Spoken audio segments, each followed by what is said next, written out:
Baby Bengal കേന്ദ്രീകരിച്ച് അതായത് ബുദ്ധദേവിന് രണ്ട് മുഖങ്ങളിലാണ് സൈദ്ധാന്തികമായി പോരാടേണ്ടിയിരുന്നത്. ഒന്ന് തൃണമൂൽ ഒരു ഫാസിസ്റ്റ് മുന്നോട്ട് പോക്കാണ് നടക്കുന്നത് എന്ന തരത്തിൽ അദ്ദേഹം തൃണമൂലിനെതിരെ വലിയ വിമർശനം ഉന്നയിക്കുന്നു. മറുഭാഗത്ത് RSSനെതിരെ വിമർശനം ഉന്നയിക്കുന്നു. ഒരു ഘട്ടത്തിൽ RSSനോട് പോലും സന്ധി ചെയ്യാൻ തയ്യാറാകുന്ന ഒരു രാഷ്ട്രീയ പ്രസ്ഥാനമാണ് തൃണമൂൽ എന്ന് പറഞ്ഞുകൊണ്ട് ഈ രണ്ടു തരത്തിലുള്ള സൈദ്ധാന്തിക പോരാട്ടം അദ്ദേഹം നടത്തുന്നുണ്ടായിരുന്നു. എങ്ങനെയാണ് അദ്ദേഹത്തിന്റെ നഷ്ടത്തെ അങ്ങ് കാണുന്നത്? എങ്ങനെയാണ് അദ്ദേഹത്തിന്റെ രാഷ്ട്രീയ ജീവിതത്തെ അങ്ങ് വിലയിരുത്തുന്നത്? ബുദ്ധദേവിന്റെ വേർപാട് വലിയൊരു നഷ്ടമാണ് കമ്മ്യൂണിസ്റ്റ് പാർട്ടിക്ക്, CPIM ഇന്ത്യയിലും അതുപോലെ തന്നെ പശ്ചിമ ബംഗാളിലും. ജ്യോതിബാസുവിനെ തുടർന്ന് ജ്യോതിബാസു ജീവിച്ചിരിക്കുമ്പോൾ തന്നെ ജ്യോതിബാസുവിന്റെ ക്യാബിനറ്റിൽ അംഗമായിരുന്നു. ഡെപ്യൂട്ടി മുഖ്യമന്ത്രി എന്ന നിലയിൽ അദ്ദേഹം കുറച്ചുകാലം പ്രവർത്തിച്ചു. പിന്നീടാണ് മുഖ്യമന്ത്രി പദം ഏറ്റെടുത്തത്. പാർട്ടിയുടെ പോളിറ്റ് ബ്യൂറോയിൽ അദ്ദേഹം അംഗമായിരുന്നു. അദ്ദേഹം പ്രവർത്തിക്കുന്ന കാലത്ത് കേന്ദ്ര കമ്മിറ്റിയിൽ അംഗമായിരിക്കുമ്പോൾ അദ്ദേഹത്തിന്റെ പ്രത്യേകതകൾ മനസ്സിലാക്കാൻ കഴിഞ്ഞിരുന്നു. യുവജന പ്രസ്ഥാനത്തിലൂടെയാണ്, ഡെമോക്രാറ്റിക് ഫെഡറേഷൻ ഓഫ് ഇന്ത്യയിലൂടെയാണ് അദ്ദേഹം പൊതു രംഗത്ത് ഉയർന്നു വന്നത്. 1980 ലുധിയാനയിൽ വെച്ച് അഖിലേന്ത്യാ സംഘടനയായിട്ട് DYFI രൂപവൽക്കരിക്കപ്പെടുമ്പോൾ അവിടെ ആദ്യാവസാനം അദ്ദേഹം ആ സമ്മേളനത്തിൽ പങ്കെടുക്കുന്നുണ്ടായിരുന്നു. ഇതിന് പുറമെ അദ്ദേഹത്തിന്റെ കമ്മ്യൂണിസ്റ്റുകാരൻ എന്നുള്ള നിലയിലുള്ള പ്രത്യേകതകൾ ചിന്തിക്കുമ്പോൾ അദ്ദേഹം സാഹിത്യത്തിലും കലയിലും വളരെ വലിയ താല്പര്യമെടുത്തിരുന്നു. അദ്ദേഹം ഒരു നാടകം തന്നെ എഴുതിയിരുന്നു. പലതും എഴുതിയിട്ടുണ്ട്. പക്ഷെ അദ്ദേഹത്തിന്റെ ഒരു നാടകം രംഗത്ത് അവതരിപ്പിക്കപ്പെട്ടിട്ടുണ്ട്.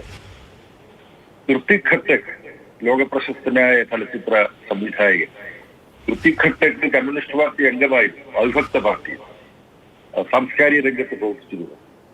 സാംസ്കാരിക രംഗത്ത് കമ്മ്യൂണിസ്റ്റ് പാർട്ടി പിന്തുടരേണ്ട സമീപനത്തെ കുറിച്ച് ഋത്വിക് ഘട്ടക് എഴുതിയ ഒരു ദീർഘമായ പഠനാർഹമായ കുറിപ്പ്, അത് പ്രസിദ്ധീകരണത്തിന് കണ്ടെടുത്തത് ബുദ്ധദേവ് ഭട്ടാചാര്യ ആയിരുന്നു എന്നുള്ളത് ഈ സന്ദർഭത്തിൽ ഞാൻ ഓർക്കുകയാണ്. വ്യാവസായികമായി ബംഗാളിനെ മുന്നോട്ട് കൊണ്ടുപോകണം. കാർഷിക പരിഷ്കാരങ്ങൾ ബംഗാളിൽ നടന്നു. അതിന്റെ തുടർച്ചയായി വ്യവസായം വളരണം. ആ കാഴ്ചപ്പാടോടുകൂടി ബംഗാളിൽ ഫലമേറ്റെടുക്കുന്നതുമായിട്ടൊക്കെ ബന്ധപ്പെട്ട് ചില പ്രശ്നങ്ങൾ ഉണ്ടാവുന്നത് ബുദ്ധദേവ് മുഖ്യമന്ത്രിയായിരിക്കുന്ന കാലഘട്ടത്തിലാണ്. കൃഷിക്കാർക്ക് ഭൂമി ലഭ്യമാക്കാനുള്ള പ്രവർത്തനങ്ങൾ നടത്തിയത് ജ്യോതിബാസുവിന്റെ നേതൃത്വത്തിലുള്ള ഗവൺമെന്റ് ആണെങ്കിലും വ്യാവസായിക ആവശ്യത്തിന് ഭൂമി ഏറ്റെടുക്കുമ്പോൾ കൃഷിക്കാരെ അത് കാര്യങ്ങൾ ബോധ്യപ്പെടുത്തി അവരുടെ സമ്മതം നേടിയെടുത്തുകൊണ്ട് വേണ്ടിയിരുന്നത് ചെയ്യാൻ എന്ന് പിന്നീട് പാർട്ടി വിമർശനം നടത്തിയിട്ടുണ്ടെന്നുള്ളതും ഈ സന്ദർഭത്തിൽ ഞാൻ ഓർക്കുകയാണ്. ശരിയാണ് ശ്രീ എം എ ബേബി, അതിന്റെ പേരിൽ ആ കലാപങ്ങളുടെ പേരിൽ നഷ്ടപ്പെട്ട ജീവനുകളുടെ പേരിൽ പിന്നീട് പാർട്ടിക്ക് നഷ്ടപ്പെടുത്തേണ്ടി വന്നത് ബംഗാളിനെ തന്നെയാണ്. ഇപ്പോഴും ഈ തുടക്കത്തിൽ തന്നെ നമ്മൾ പറയുകയായിരുന്നു, ഇപ്പോഴും കേരളത്തിലടക്കം ഏറ്റവും കൂടുതൽ ഉയർന്നു കേൾക്കുന്ന വിമർശനം ബംഗാളിൽ എന്ത് സംഭവിച്ചു എന്നറിയാമല്ലോ ഇടതിന് എന്നുള്ളതായിരുന്നു. അന്നത്തെ കേരളത്തിലെ CPM ഘടകത്തിന്റെ നിലപാട് എന്തായിരുന്നു? ഈ സംഭവങ്ങളൊക്കെ അവിടെ നടക്കുമ്പോഴും അതിനുശേഷം 40 സീറ്റുകളിലേക്ക് CPM ഒതുക്കപ്പെടുമ്പോഴും ഒക്കെ കേരള ഘടകത്തിന്റെ നിലപാട് എന്തായിരുന്നു? അല്ല, CPM-ൽ ഒരു സംസ്ഥാന ഘടകങ്ങൾ ഒരു നിലപാടെടുക്കുകയും അത് പാർട്ടിയുടെ കേന്ദ്ര കമ്മിറ്റിയിൽ അവതരിപ്പിച്ച് വാദിക്കുകയും ചെയ്യുക എന്നുള്ള ഒരു സമ്പ്രദായമല്ല. നിങ്ങൾ മാധ്യമങ്ങളിൽ റിപ്പോർട്ട് ചെയ്യുമ്പോൾ കേരളത്തിൽ നിന്ന് പ്രധാനപ്പെട്ട ഏതാനും സഹാക്കൾ ഒരു അഭിപ്രായം പറഞ്ഞു കഴിഞ്ഞാൽ അത് കേരളത്തിന്റെ പൊതു അഭിപ്രായമാണ്, ആന്ധ്രയുടെ അഭിപ്രായമാണ് എന്നൊക്കെയുള്ള തരത്തിൽ നിങ്ങൾക്ക് ചർച്ചകൾ നടത്തേണ്ടി വരും. ചിലപ്പോ ഒരു സംസ്ഥാനത്ത് നിന്ന് പാർട്ടി കോൺഗ്രസിലും മറ്റും പങ്കെടുക്കുന്ന പ്രതിനിധികളുടെ വലിയൊരു ഭാഗം വ്യത്യസ്ത സംവാദ വിഷയങ്ങളിൽ ചിലപ്പോൾ നിലപാടുകൾ എടുക്കുന്നും വരാം. ഈ ഭൂമി ഏറ്റെടുക്കുന്നവരുമായി ബന്ധപ്പെട്ട് പശ്ചിമ ബംഗാളിലെ ഇടതു മുന്നണി ഗവൺമെന്റ് സ്വീകരിച്ച സമീപനത്തിൽ പാർട്ടിയുടെ അഖിലേന്ത്യാ നേതൃത്വം പൊതുവിൽ PBCCയും പൊതുവിൽ ചർച്ച ചെയ്തെത്തിയ നിഗമനം വ്യവസായവൽക്കരണത്തിലേക്ക് പോകുന്നത് സ്വാഭാവികമായും ഇന്ത്യൻ സാഹചര്യത്തിലും ബംഗാളിലും ആവശ്യമുള്ളതാണ്. അത് ആരുടെ ഭൂമിയാണോ വ്യവസായ ആവശ്യത്തിന് വേണ്ടി ഏറ്റെടുക്കുന്നത് അവരെ വിശ്വാസത്തിലെടുത്തുകൊണ്ട് അവരെ ബോധ്യപ്പെടുത്തിക്കൊണ്ട് വേണം. അതല്ലാതെ ഒരു ബലപ്രയോഗം ഉണ്ടായി എന്ന പ്രതീതി സൃഷ്ടിക്കാൻ ഇടയായിക്കൂടാ. തൽപരകക്ഷികൾ അത്തരം പ്രതീതി പരത്താൻ വേണ്ടി ശ്രമിച്ചു എന്ന് വരും. അക്കാര്യത്തിലെല്ലാം കരുതൽ കാണിച്ചില്ല, ജാഗ്രത കാണിച്ചില്ല എന്നുള്ള സ്വയം വിമർശനം പാർട്ടി നടത്തി. അത് ബംഗാളിലെ സഖാക്കളും അംഗീകരിച്ച നന്ദിഗ്രാമിന് അങ്ങനെ ഒരു ബലപ്രയോഗം എന്നൊക്കെ കുറച്ചു കാണിക്കാൻ കഴിയുമോ ശ്രീ MA ബേബി അങ്ങേക്ക്? ഇത്രയധികം ജീവനുകൾ നഷ്ടപ്പെട്ട ഒരു സംഭവത്തിൽ ബലപ്രയോഗം മാത്രമാണോ ഉണ്ടായത്?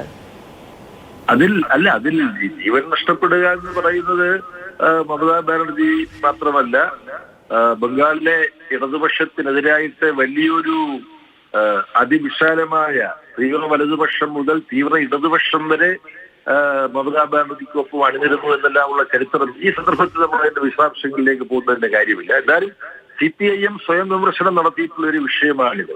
ആ വിമർശനം വേണ്ടത്ര ആഴത്തിൽ പോയിട്ടുണ്ടോ എന്നെല്ലാമുള്ള ചോദ്യങ്ങൾ നിങ്ങൾക്ക് സ്വാഭാവികമായിട്ട് ഉന്നയിക്കാം.